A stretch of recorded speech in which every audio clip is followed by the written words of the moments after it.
മഴയൊക്കെ കുറഞ്ഞേക്കുന്നതുകൊണ്ടാണ് നമ്മൾ ഈ ഭാഗത്തേക്കൊന്ന് പോയി നോക്കുന്നത്. ഇവിടെ എന്താണ് എന്നുള്ള കാര്യമൊന്ന് നമുക്ക് പോയി നോക്കാം.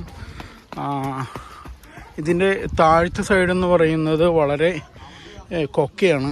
അതായത് ഒരു പാറക്കോറിയാണ്. അതവിടെ ബോട്ടിങ്ങും അതുപോലെ തന്നെ സൗകര്യങ്ങളൊക്കെ ആയിട്ട് ഇപ്പോൾ മഴയാകൊണ്ട് നിർത്തി വെച്ചിരിക്കുന്നതാണ്. ബോട്ടിങ്ങും കാര്യങ്ങളൊക്കെ ആയിട്ട് ഇങ്ങനെ പോകുന്ന ഒരു സ്ഥലമാണ്. ഇതിപ്പോൾ ആളുകൾക്കൊക്കെ കയറി നിൽക്കാൻ പറ്റിയൊരു സെറ്റപ്പാണ് ഇവിടെ ചെയ്തിരിക്കുന്നത്. എത്രത്തോളം ഡേഞ്ചറാണ് എന്നറിയില്ല. പക്ഷേ ഇതിൻ്റെ മേളിലൊക്കെ കമ്പിവേലി കെട്ടിയിട്ട് അതിൻ്റെ അപ്പുറത്തേക്ക് പോകാത്ത രീതിയിൽ സെറ്റ് ചെയ്ത് വെച്ചിട്ടുണ്ട്.